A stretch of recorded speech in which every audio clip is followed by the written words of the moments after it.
හොඳයි මේ වෙද්දි මම ethical hacking ගැන වීඩියෝ 3ක් කරලා තියෙනවා. ඔයාලට මේ වීඩියෝ ටික බලන්න පුළුවන්. මගේ channel එකට ගිහිල්ලා playlist tab එක click කරලා ඒ tab එකේ තියෙනවා හදපු playlist ටික. එකකින් ඔයාලට ethical hacking sinhala කියන playlist එක අරගන්න පුළුවන්. ඒ අරගත්තට පස්සේ ඔයාලට අපි මම කරලා තියෙන වීඩියෝ 3ම බලන්න පුළුවන්. හොඳයි. තව දෙයක් කියන්න ඕන මම අලුතෙන් Discord channel එකක් හැදුවා ethical hacking වලට. ඔයාලට පුළුවන් ඒ channel එක එකතු වෙන්න. invitation link එකක් මම හැම වීඩියෝ එකම ethical hacking සම්බන්ධයෙන් මම කරලා තියෙන හැම වීඩියෝ එකම දාලායි තියෙන්නේ. මෙන්න මේ තියෙන්නේ link එක. හොඳයි. මේ click කරලා ඔයාලට පුළුවන් මගේ Discord channel එකත් එක්ක එකතු වෙලා මේ දේවල් සාකච්ඡා කරන්න. හොඳයි. හරි. අපි අද වීඩියෝ එකට යමු. හොඳයි මම දැන් මේ විදිහේ Kali Linux install කරලා ඒකේ පොඩි දේවල් ටිකක් fix කරලා වැඩ කරන්න පුළුවන් තත්ත්වයට හදාගෙන තියෙනවා. හොඳයි මෙහෙම හිතමුකෝ දැන් අපි ඊයේ වෙද්දි මම ওই වැඩ ටික ඉවර කරගත්තා. ඒ කියන්නේ ඔරිජිනල් OS එක ඉන්ස්ටෝල් කරලා ඒක ෆික්ස් කරලා හදාගත්තා. මම දැන් අද මේ Kali Linux version එක අප්ඩේට් කරනවා. ඒ අප්ඩේට් කරද්දී මගේ අතින් පොඩි ප්‍රශ්නයක් වෙනවා. මොනවා හරි දෝෂයක් හින්දා error එකක් හින්දා එහෙම නැත්නම් අප්ඩේට් එකේ තියෙන ප්‍රශ්නයක් හින්දා මගේ OS එක කරප්ට් වෙනවා. එහෙම නැත්නම් වැඩ කරන්න බැරි තත්ත්වයටපත් වෙනවා.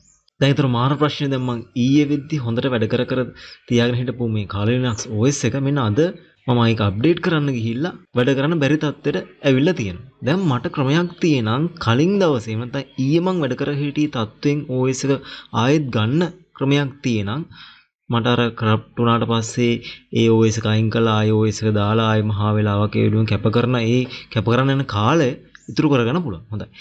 ඒ වෙනුවෙන් ඔබට VirtualBox මේ software එක අපට ක්‍රමවේදයක් හදලා දීලා තියෙනවා Snapshots කියලා. හොඳයි. දැන් මම එහෙනම් මුලින්ම මේ Kali Linux වල Snapshot එක හදන්න යනවා. හැබැයි ඊට කලින් මම අරගෙන තියෙන Kali Linux window එක මම මේක shut down කරලා හරි දැන් ඔයාලට මෙන්න මේ වගේ screen එකේ මුලින්ම මේ settings ටික පෙන්වන screen එක මේක මම මෙන්න මේ icon එක click කරලා Snapshot වලට දාගන්නවා. හරිද? දැන් ඒතකොට අපි Snapshots හදන්න යන්නේ Snapshot වලදී පුළුවන් අපි OS එක වැඩ කරගෙන ඉද්දි අපි ඇති මොනවා හරි දෝෂයක් හින්දා OS එක කරප්ට් වුණොත් අපිට පුළුවන් OS එක කලින් තිබිච්ච වැඩ කර හිටපු තත්ත්වයට ආයෙත් ගන්න. මේ Snapshot පාවිච්චි කරලා. හොඳයි අපි බලමු මුලින්ම Snapshot එක හදාගන්න විදිහ. හරිද? ඒතර දැන් මගේ ඔරිජිනල් OS එක ඉන්ස්ටෝල් කරලා තියෙනවනේ Kali Linux. මම ඒකේ Snapshot එකක් අරගන්නවා. ඒක ගන්න. මම මේ current state කියන එක ක්ලික් කරලා take button එක ක්ලික් කරලා ඊට පස්සේ මෙන්න මෙතෙන්ට ස්නැප්ෂොට් එක නමක් සහ ඩිස්ක්‍රිප්ෂන් එකක් දෙන්න ඕන. මේකෙදි පොඩ්ඩක් සැලකිලිමත් වෙන්න. පස්සේ කාලෙක මේ ස්නැප්ෂොට් අපි ආයි රීස්ටෝර් කරන එහෙම නැත්නම් අපි ආයි අරගන්න හින්දා ටිකක් මීනින්ග්ෆුල් එහෙම නැත්නම් තේරුමක් තියෙන නමක් දෙන්න සැලකිලිමත් වෙන්න ඕන. හරි. මම මෙතන ටයිප් කරනවා ඔරිජිනල් Kali. හරි. ඊට පස්සේ මම ඕකේ බටන් ක්ලික් කරනවා. දැන් ඔන්න ඔරිජිනල් Kali ඉන්ස්ටෝල් කියලා අර මම දීපු නමෙන් මට පෙන්නනවා ස්නැප්ෂොට් එක හැදිලා. හොඳයි. ඊට පස්සේ මම කරන්නේ දැන් current state ආයෙ select කරලා තියෙද්දි මම මේක ආයෙ start කරනවා. හරි ඔන්න මම දැන් Kali Linux එකට log වෙලා ඉන්නේ. මට එතකොට මෙතන මොන හරි වෙනසක් මම කරන්න ඕන. මම පේන්න ලීසියට බලාගන්න ලීසියට මම කරනවා මේ desktop එකේ folder එකක් හදනවා. right click කරලා create folder click කරනවා. click කළා මම හදනවා sample කියලා folder එකක්. හරි එතකොට අපි දැන් OS එකට පොඩි වෙනසක් කරුවා. අපි කරපු එකම එක වෙනස හරි සරල දෙයක්. ෆෝල්ඩර් එකක් හැදුව එක විතරයි. හරිද? දැන් මම කරන්නේ මෙයා මෙහෙම shut down කරලා දානවා. හරි දැන් ඔයාලට පොඩි වෙනසක් පේනවා ඇති. මම current state කියන එක start කළා තමයි අර ෆෝල්ඩර් එක හදන වැඩි කරගත්තේ. එහෙම කෙරුවට පස්සේ දැන් current state කියන එකට වරහන් ඇතුලේ changed කියලා ඇවිල්ලා තියෙනවා. ඒ කියන්නේ දැන් මම මේ තිබිච්ච state එක වෙනස් වෙලා කියලා තමයි මේ කියන්නේ. හරි. දැන් ඒතර මම OS එකට වෙනසක් කරලා තියෙන්නේ. හරිද? මම මොනවා දැන් මේ ස්ටේට් එක නැත්නම් මේ තත්ත්වයේදී මම ආයෙ ස්නැප්ෂොට් එකක් ගන්න. ආයෙ මම මෙයා සිලෙක්ට් කරලා take snapshot ක්ලික් කරලා ආයෙ මෙතෙන්ට ගහනවා. මම ගාලා ඕකේ කරනවා. හරිද? එතකොට දැන් අපේ ගාව ස්ටේට් දෙකක් නැත්නම් ස්නැප්ෂොට් දෙකක් තියෙන එකක් තමයි ඔරිජිනල් Kali ඉන්ස්ටෝල් එක. මම ඊට පස්සේ ඒකේ අලුතෙන් ෆෝල්ඩර් එකක් හැදුවා. හදලා ඉවරලා මම ආයෙ ස්නැප්ෂොට් එකක් ගත්තා folder created කියලා. හරි දැන් අපි නිකමට වගේ මෙහෙම දෙයක් හිතමුකෝ. ඔන්න මම දැන් හදපු මේ folder created කියන snapshot එකේ මම වැඩ කරගෙන ඉද්දි මගේ අතේ මොනවා හරි වෙලා OS එකට ප්‍රශ්නයක් වුණා. හරි දැන් මට ඕන කලින් තිබිච්ච තත්ත්වයට යන්න. ඒ කියන්නේ මට ඕන මෙන්න original Kali install කියන මේ snapshot එක අරගෙන ඒකේ ඉඳන් වැඩ කරන්න. හරිද? එතකොට මට මේ තැන ඉඳන් මෙතෙන්ට යන්න මට සිද්ධ වෙනවා මෙයාව නැත්නම් මේ මම කලින් මුලින්ම හදපු snapshot එක restore කරන්න. හරි මම ඊතර මෙයා select කරලා restore button එක click කරනවා. හරි දැන් ඊතර මෙයා තමයි දැන් restore වෙලා තියෙන්නේ. දැන් current state එකේ තියෙන්නේ මෙයා ඇතුළේ. හරිද? දැන් ඊතර මම current state select කරලා තියෙද්දි ආයෙ start button එක click කරනවා. හරි එතකොට ඔන්න දැන් මම මේ ඇවිල්ලා තියෙන්නේ කලින් මුලින්ම තිබිච්ච ඔරිජිනල් OS එකට. ඒක මම කියන්නේ කොහොමද? මම අර හැදුවා නේද sample කියලා ෆෝල්ඩර් එක desktop එකේ. ඒක දැන් මේ version එක restore කරුවට පස්සේ මේකේ පෙන්වන්නේ නැහැ. ඒතර දැන් ඔයාලට තේරෙනවා ඇති අපි මේ හදපු virtual machine එක අපට කලින් තිබිච්ච තත්ත්ව වලට එහෙම නැත්නම් අතීතෙට ගෙනියන්න පුළුවන් කියලා. හරිද?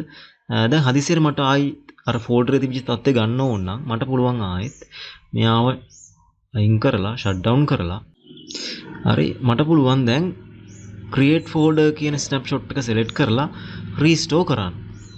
හරිද? මෙහෙම restore කරන්න යද්දී ඔයාලගෙන් ප්‍රශ්නයක් අහනවා. ඔයාලා දැන් restore කරන්නේ folder created කියන snapshot එකට. එහෙම කරද්දී ඔයාලා මේ දැන් ඉන්න තත්ත්වය එහෙම නැත්නම් මේ current state එකේ snapshot එක ගන්න ඕනද කියලා ඔයාලගෙන් අහනවා. එතකොට ඔයා මෙන්න මේ create a snapshot of current machine state කියන එක uncheck කරලා restore button එක click කරන්න. හරිද දැන් ඔන්න current state එක folder created කියන snapshot එක ඇතුළට ඇවිල්ලා තියෙනවා. හරි එහෙනම් මම current state එකම select කරලා start button එක click කරනවා. එහෙම click කරුවට පස්සේ එන කාලේ Linux OS එකේදී ඔයාලා අර folder එක නැත්නම් sample folder එක දකින්න පුළුවන් වෙන්න ඕන. අපි බලමු start කරලා. හරි ඔන්න එතකොට දැන් මේ ආව කාලේ Linux OS එක ඔයාලා දැන් දකින්න පුළුවන් අර sample කියලා මම හදපු folder එක. ඒතර මම දැන් ඇවිල්ලා ඉන්නේ folder created කියන snapshot එකට තමයි මේ ඇවිල්ලා ඉන්නේ. හොඳයි. මම ඊට පස්සේ snapshot එක delete කරන විදිහට ටග් ගාලා පෙන්නන්නම් ඔයාලට. අපි මේවා shut down කරමු. හරි.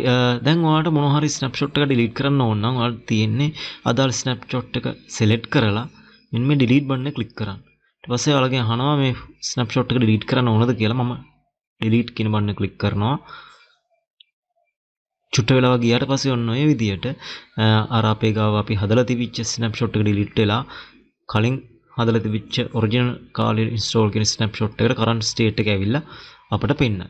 හොඳයි එහෙනම් මේ වීඩියෝ එකේ මම මේ කතා කරපු දේ අතිශය වැදගත් දෙයක්. මොකද අපි penetration testing එහෙම නැත්නම් ethical hacking කරද්දී අපි ගොඩක් වෙලාවට operating system එක එහෙම නැත්නම් විශේෂයෙන්ම කාලේ Linux වල විවිධ දේවල් settings වෙනස් කරනවා. ඊට පස්සේ විවිධ script run කරනවා. එහෙම run කරද්දී අපේ අතින් හදිස්සි හරි දෝෂයක් වුණොත් OS එක corrupt වෙන්න පුළුවන් ඉඩකඩ වැඩි. එතකොට එහෙම වුණොත් අපට ආයි අපි තිබිච්ච ඔරිජිනල් ඉන්ස්ටෝල් එකකට හරි අපි කලින් වැඩ කරලා හිටිය අවසාන වතාවට වැඩ කර හිටි තත්ත්වයකට හරි අපට ආයි OS එක ගන්න ඕන නම් අපට මෙන්න මේ විදිහට ස්නැප්ෂොට් පාවිච්චි කරන්න පුළුවන්. ඒතර මේක බොහොම වැදගත් ක්‍රමවේදයක් අපට VirtualBox වලදී ලබා දෙන්න. හොඳයි එහෙනම් ඊළඟ වීඩියෝ එකේදී හම්බ වෙමු. ඊළඟ වීඩියෝ එකේදී මම කතා කරන්න බලාපොරොත්තු වෙනවා Mintas Portable 2 install කරන විදියත් සමහර විට හිතනොත් ඊට කලින් Kali Linux update කරන විදිය සහ තවත් settings දෙක තුනක් හදාගන්න විදියත් පෙන්වන්න බලාපොරොත්තු වෙනවා. හොඳයි. ඊළඟ වීඩියෝ එකේදී හම්බ වෙමු.